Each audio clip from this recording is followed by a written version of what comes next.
Welcome to the Penny Z Show, where you get to learn how real people overcame real issues. Get ready to take notes and, most importantly, take action. Here's your host, Penny Z. This is Penny Z with the Penny Z Show, and we are focusing on transforming lives one life at a time with real, relevant, and relatable topics. As many of you know, our series right now is talking about overcoming I'm not enough. And today's guest is just an amazing woman. She had to go back so far into her childhood to figure out an I'm not enough story that I am just so excited she's here to share that with us. But I actually love what she's going to talk about after that story and how she doesn't feel the I'm not enough feeling that many of us do in her life. So let me introduce to you today my guest. Special guest is Dr. Gayle Carson. She is a graduate from Emerson College with a degree in broadcasting, theater, and speech. During college, she hosted 2 radio shows and began her training in live TV. After college, she moved to Miami, lucky her, warm weather, and got her first job in just 2 weeks. A year later, she bought the business, proceeded to diversify the sales base, and went from 1 to 7 divisions. Man, she is a mover and a shaker, let me just tell you. As CEO, Gayle managed a diverse staff of over 350 people, graduated more than 1 million students from her training programs, and personally managed the company's complex payroll. As president of the Carson Research Center, she served as a consultant to 50 industries on 6 continents, advising them on current business trends and cutting-edge opportunities to stay ahead of their competition. The author of not 1, not 2, but 5 books, she hit the Amazon's bestseller list, was a winner of the Bestseller Quill Award, and was inducted into the National Academy of Best-Selling Authors. Gayle was selected in 2007 as a Legend of Speaking Professional. She hosted Entrepreneur's Women in Business radio show, wrote for them, and also had articles in More magazine. Currently, Gayle is a host of over 12 shows, over a dozen radio shows, oh my gosh, per month, and is the founder of SOBRadionetwork.com. She is also the only woman in the world who has a doctorate, a certified speaking professional. She is a certified management consultant and a fellow in the Institute of Management Consultants. Please welcome with me our special guest, Dr. Gayle Carson. Welcome, Gayle. Hi, Penny. Thank you so much for having me on the show. I really appreciate it. Oh, it's just amazing. I'm so excited. We met several months ago back at the New Media Summit in Texas, and it was just an honor and a pleasure to meet you. So I thank you for your time and your talents today. Is there anything else you would like to share with our guests before we get started on your story? No, not really. It's something that women might be interested in. Is I'm a 4-time breast cancer champion, I call myself. I've had 16 surgeries and going through it right now again, but I will survive the way I have in the past. And I know this is airing in March, but February was Spunky Old Broad Month. And I always have fun with that because I name my Spunky Old Broad of the Year. And, I have a lot of publicity that comes out of that because I want women to know once you hit 50, it's not over. Well, that's fantastic. Absolutely. And we wish you all the best. I would like all of our listeners and our podcasters to send out good vibes and good thoughts and prayers to you in going through this. And obviously we wish you all the best and keep us posted and let us know how myself, the Penny Z team, and our listeners can support you. But thank you for being on the show again today and for sharing this time with us. Well, I'm glad to be here. Gayle, we when we were chatting a little while ago, and the show is about overcoming I'm not enough. I do want you to share a little bit. You had said that you had identified one of the stories when you were a child about that, and I'd love for you just to share that because it is the series that we're a part of. But I would love to move from that into what you have done and how you've lived your life. So share a little bit about what you discovered and thinking about the I'm not enough topic. Well, I really did have to go back a long, long way and think about when did I feel that way? Because I was very, very fortunate, Penny. I was brought up by a mom who always told me I could do anything at all if I put my mind to it. And she always made me feel like you had to look in the mirror and say, I like you. And you had to be able to like you before you could love you and before you could love anyone else. So I had a wonderful role model, and I was very fortunate with that. But I went back and I was thinking, what did I have to overcome? And I was thinking, we never had a lot of money growing up. And I lived in an area that, well, we had people who were well-to-do and not well-to-do. But one of my best friends was pretty wealthy. And she was the first one in our area to get a TV set. And that was when Uncle Milty was on Tuesday nights. And she invited me over along with another girlfriend to watch TV at her home, to watch Uncle Milty, Milton Berle. And that was like just a great honor to do that. So it was a feeling, I think, of knowing that we didn't have a lot of money, knowing that I did without a lot of things. The fact I always did well in school.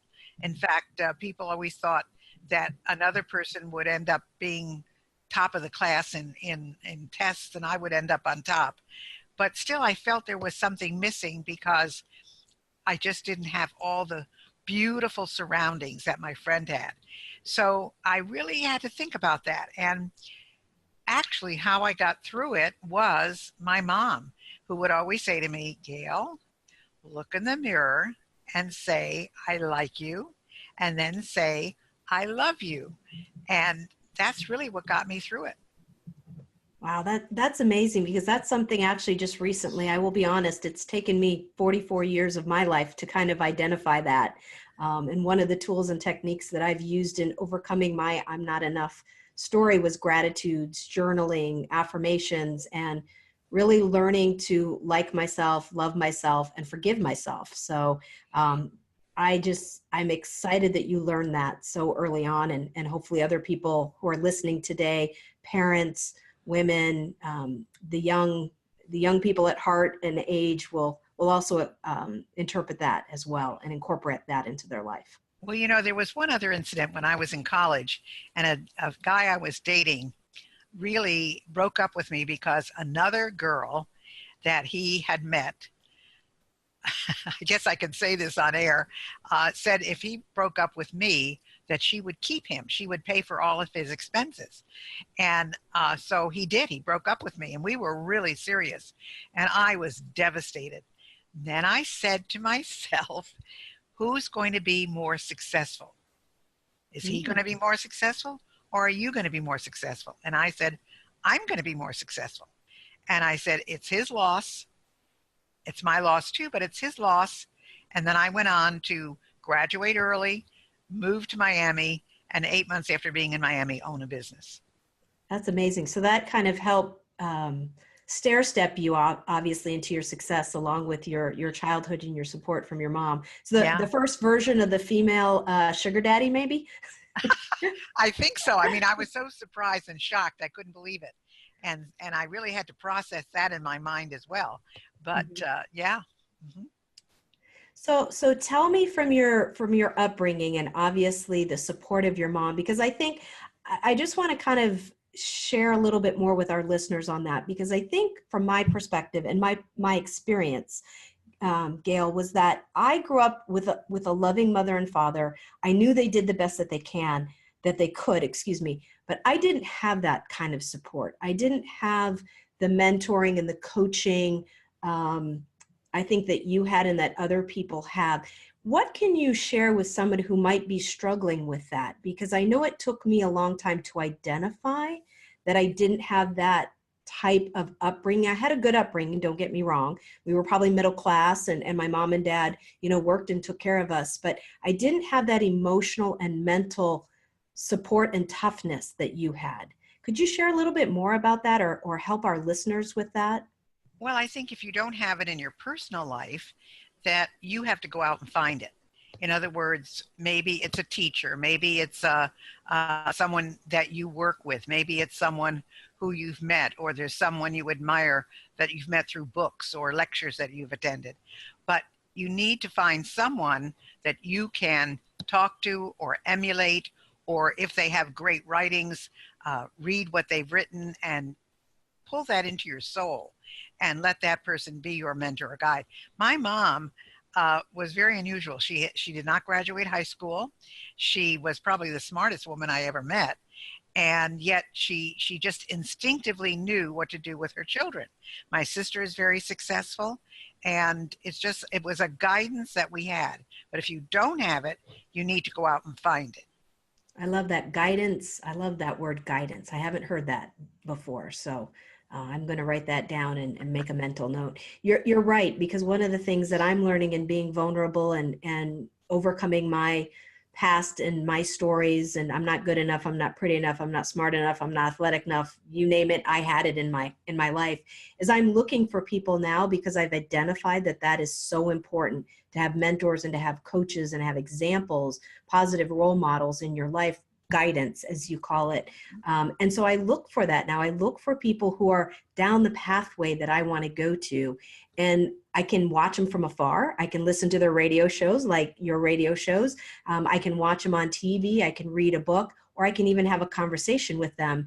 And how has that helped you? Or you, I feel like, have been that role model for millions of people through your training. Can you share a little bit about that in your life? Well, I think, first of all, a lot of people look for the bad instead of the good. I look for the good instead of the bad. I mean, I always say there's at least 12 crises in a day for me. And it isn't what happens to you, it's how you react to it. So I think if people go into things saying, I'm going to find a way to make this work. I've got to look at what's happening and see how I can work around it. Who has gone through this that I might be able to emulate? I just think it's the way you approach things. And we know this in psychological studies, we know this a lot all over, that when you get one negative thing that happens to you, it takes 4 or 5 positive things to turn that around. And what most people don't realize is, and this is so important, 5 minutes of negative thinking takes the body 24 hours to recover from. And think about it. When something happens to you, you tell everybody around you, you can't believe what happened. You can't believe she said this. You can't believe he did this to me. And you're saying it to everybody who can't do anything about it, except to the person who did it to you. So I think it's understanding what's happening to you, facing it head on, and figuring out how you're going to deal with it. I love that. That's some great tools and techniques right there to share with our audience. So share with us your success. Obviously, as a child, you were looking at someone who had more maybe materialistic items and money. You had a gentleman who was taken away with the carrot of dangling being taken care of.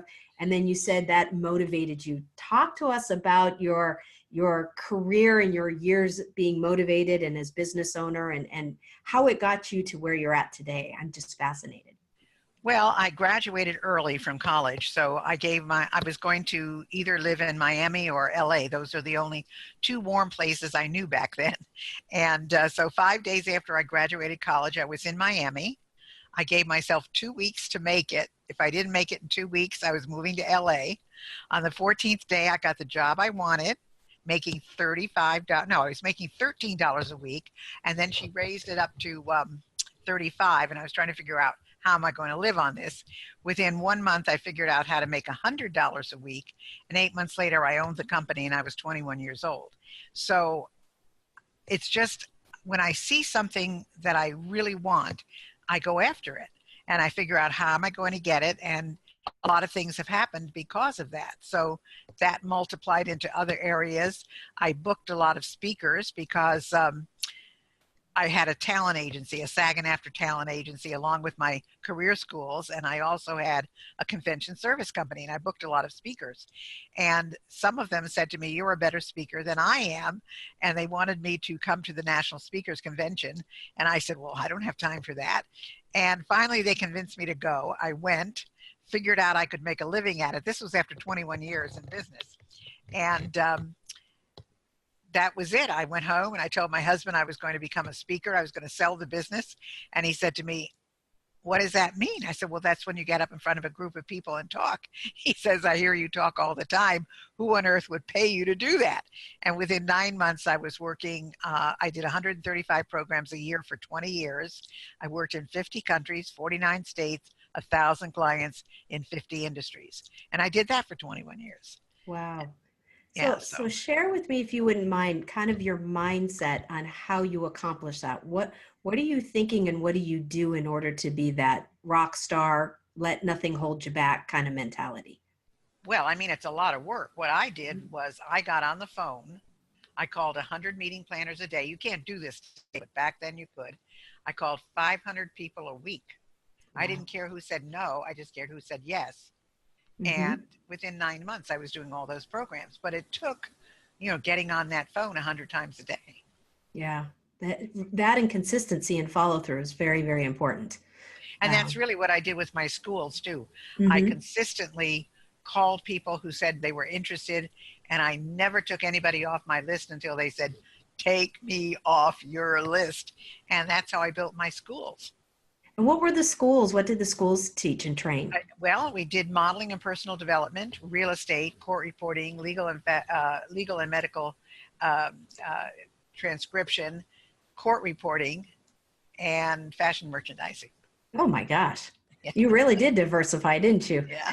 That's amazing. Congratulations. Thank you. So now you have become this amazing author, as well as radio extraordinaire. Tell us a little bit about your books and about your shows that you have going on. Well, it's interesting because you mentioned that I had these shows in college. I was approached by Entrepreneur Magazine to do a women in business show, and I did that for 5 years. And then they sold that division, and that stopped any broadcasting. So I kind of just didn't really do anything with radio for about a year or two. And then I met someone who owned a station, and I went up to him and I said, are you looking for new talent? Well, people say, yeah, right. Who is this person? And so we started with my women in business show, and it went to #1. So then he offered me a second show, which was my living regret free show. That went to #3. And then he said, well, why don't we do a show for women over 50? Because I know that's your passion. And that became the SOB radio show. And then he offered me the SOBradionetwork.com, where I have other women over 50 doing shows for women over 50. Oh, excellent. I happen to be one of those women, so That's thank right. you for what you do. It is amazing that transformation. It was a very good birthday year, and I'm excited to be amongst the 50 plus. It is the new 30 or 40, whatever they say. So, Right. yes.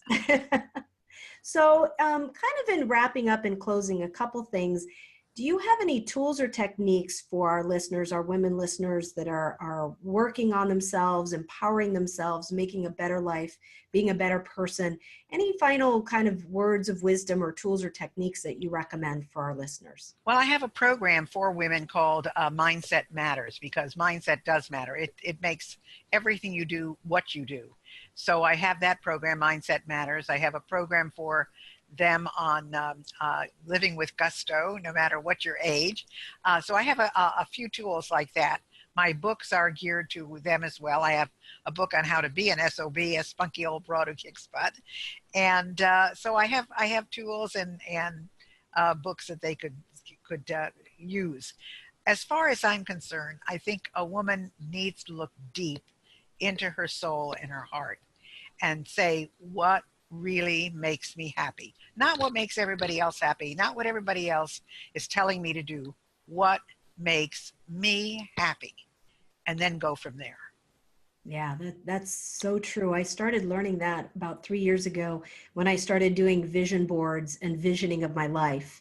And you really do. You have to ask yourself, it's like, let's say you say, I want to live in Miami. And it's like, well, why do you want to live in Miami? Well, because it's warm. Well, why do you want to live in warm? Well, and you start actually asking yourself why and why and why to get to the real deep meaning of your big why or your big purpose of your life and why you want what you want. And so thank you for sharing that. That's a very important piece of the pie for anyone, but especially for us women, because I think we neglect ourselves because we're such caregivers a lot with being parents and moms and dads and taking care of moms and dads and all of that, we forget to vision our life. So that's a very good tool and technique. We're going to have all of your information, obviously, on our website and social media, but we would love for you to promote and let our listeners know how they can reach out and they can get in touch with your radio show or with you. There's a way you'd like to share that information. Well, they can go to my website, which is spunkyoldbroad.com. Very easy, spunkyoldbroad.com. They can email me at Gayle, which is Gayle, Gayle Carson 13 at gmail.com. And they can find everything out about me by going to those two places. My shows are posted there, and they can see everything. Excellent. And I send out a newsletter every Monday. So if they want to, stay on my mailing list, they can sign up on the website, and they'll get a newsletter from me every Monday. Well, she's a busy lady, and busy people get a lot done. And so I am just so honored and blessed again to have such an incredible guest. Dr. Gayle Carson is on the Penny Z Show. Any last and final words, Gayle? No, I just want women to be true to themselves. And I always say women are like fine wine. They get better as they age. Well, good. I'm excited about that as well. Thanks for that tip. Well, everyone, this is Penny Z with the Penny Z Show. As always, you can find us at thepennyzshow.com. We're on social media. You can tweet, like, follow, share, and spread the word of helping women worldwide, one life at a time. Thank you again, and have a great day. Thank you so much for listening. If you want to hear more, including specific ways to empower yourself, go to thepennyzshow.com.